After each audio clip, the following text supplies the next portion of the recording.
From translation, TLB, the Living Bible. This 17th day of the year.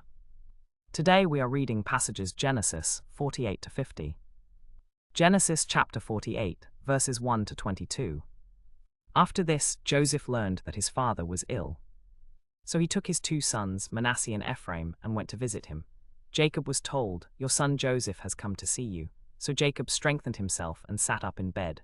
Jacob said to Joseph, "God Almighty appeared to me at Luz in the land of Canaan and blessed me, saying, I will make you fruitful and numerous, and will make you a company of nations, and will give this land to your descendants after you for an everlasting possession. Now, as for your 2 sons who were born to you in the land of Egypt before I came to you in Egypt, they are mine. Ephraim and Manasseh shall be mine, as Reuben and Simeon are. As for the children born to you after them, they shall be yours. They shall be called by the name of their brothers in their inheritance. For when I came from Paddan, Rachel died in the land of Canaan on the way, when there was still a little distance to go to Ephrath, and I buried her there on the way to Ephrath, that is, Bethlehem. When Israel saw Joseph's sons, he said, "Who are these?" Joseph said to his father, "They are my sons, whom God has given me here." And he said, "Bring them to me, please, that I may bless them." Now the eyes of Israel were dim with age, and he could not see well. So Joseph brought them near him, and he kissed them and embraced them. Israel said to Joseph, "I had not thought to see your face. And here God has let me see your children also." Then Joseph brought them out from between his knees, and he bowed himself with his face to the ground. Joseph took them both, Ephraim in his right hand toward Israel's left hand, and Manasseh in his left hand toward Israel's right hand, and brought them near him. And Israel stretched out his right hand, and laid it on the head of Ephraim, who was the younger, and his left hand on the head of Manasseh, crossing his hands, for Manasseh was the firstborn. And he blessed Joseph and said, "The God before whom my fathers Abraham and Isaac walked, the God who has been my shepherd all my life to this day, the angel who has redeemed me from all evil, bless the boys. And let my name be carried on them, and the name of my fathers Abraham and Isaac, and let them grow into a multitude in the midst of the earth." When Joseph saw that his father laid his right hand on the head of Ephraim, it displeased him, and he took his father's hand to remove it from Ephraim's head to Manasseh's head.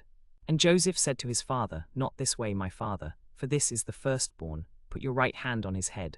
But his father refused and said, "I know, my son, I know. He also shall become a people, and he also shall be great.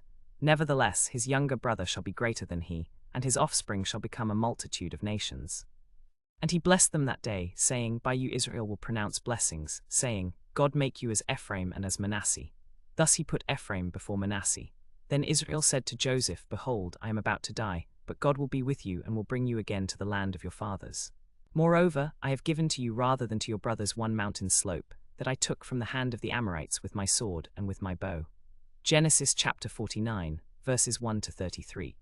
Then Jacob called his sons and said, "Gather together, that I may tell you what shall happen to you in days to come.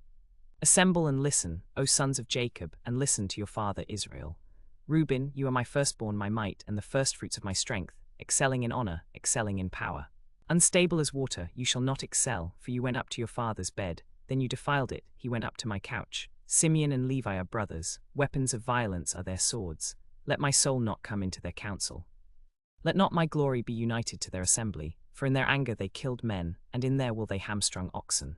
Cursed be their anger, for it is fierce, and their wrath, for it is cruel. I will divide them in Jacob and scatter them in Israel. Judah, your brothers shall praise you. Your hand shall be on the neck of your enemies. Your father's sons shall bow down before you. Judah is a lion's cub. From the prey, my son, you have gone up. He stooped down, he crouched as a lion and as a lioness. Who dares rouse him? The scepter shall not depart from Judah, nor the ruler's staff from between his feet, until tribute comes to him. And to him shall be the obedience of the peoples. Binding his foal to the vine and his donkey's colt to the choice vine, he has washed his garments in wine and his vesture in the blood of grapes. His eyes are darker than wine, and his teeth whiter than milk. Zebulun shall dwell at the shore of the sea. He shall be a harbor for ships, and his border shall be at Sidon.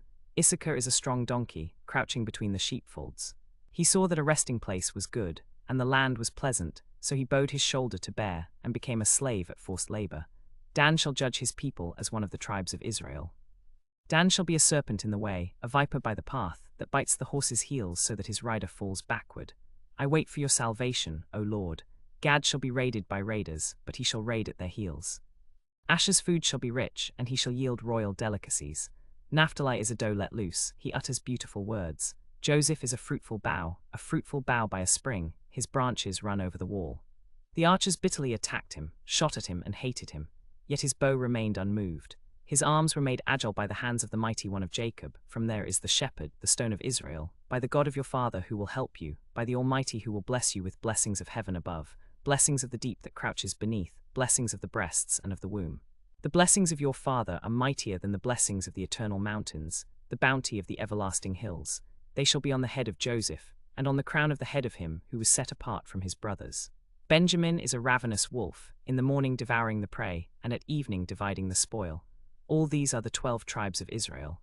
This is what their father said to them as he blessed them, blessing each with the blessing suitable to him. Then he commanded them and said to them, I am to be gathered to my people. Bury me with my fathers in the cave that is in the field of Ephron the Hittite, in the cave that is in the field at Machpelah, to the east of Mamre, in the land of Canaan, which Abraham bought with the field from Ephron the Hittite to possess as a burying place. There they buried Abraham and Sarah his wife. There they buried Isaac and Rebekah his wife, and there I buried Leah. The field and the cave that is in it were bought from the Hittites. When Jacob finished commanding his sons, he drew up his feet into the bed and breathed his last, and was gathered to his people. Genesis chapter 50, verses 1 to 26. Then Joseph fell on his father's face, and wept over him and kissed him. And Joseph commanded his servants the physicians to embalm his father. So the physicians embalmed Israel. 40 days were required for it, for that is the time required for embalming. And the Egyptians wept for him 70 days. And when the days of weeping for him were past, Joseph spoke to the household of Pharaoh, saying, If now I have found favor in your eyes, please speak in the ears of Pharaoh, saying, My father made me swear, saying, Behold, I am about to die. In my tomb that I hewn for myself in the land of Canaan, there shall you bury me. Now therefore, please let me go up and bury my father, then I will return. Pharaoh said, Go up and bury your father, as he made you swear. So Joseph went up to bury his father. With him went up all the servants of Pharaoh, the elders of his household, and all the elders of the land of Egypt, as well as all the household of Joseph, his brothers and his father's household. Only their children, their flocks, and their herds were left in the land of Goshen. And both chariots and horsemen went up with him. It was a very great company. When they came to the threshing floor of Atad, which is beyond the Jordan, they lamented there with a very great and grievous lamentation, and he made a mourning for his father 7 days. When the inhabitants of the land, the Canaanites, saw the mourning on the threshing floor of Atad, they said, This is a grievous mourning by the Egyptians. Therefore its name was called Abel Mizraim, which is beyond the Jordan. Thus his sons did for him as he had commanded them. For his sons carried him to the land of Canaan, and buried him in the cave of the field at Machpelah, to the east of Mamre, in the land of Canaan, which Abraham had bought with the field from Ephron the Hittite for a burying place. Then Joseph returned to Egypt, he and his brothers and all who went up with him to bury his father, after he had buried his father. When Joseph's brothers saw that their father was dead, they said, It may be that Joseph will hate us and pay us back for all the evil that we did to him. So they sent a message to Joseph, saying, Your father gave this command before he died. Say to Joseph, Please forgive the transgression of your brothers and their sin, because they did evil to you. And now, please forgive the transgression of the servants of the God of your father. Joseph wept when they spoke to him. His brothers also came and fell down before him, and said, Behold, we are your servants.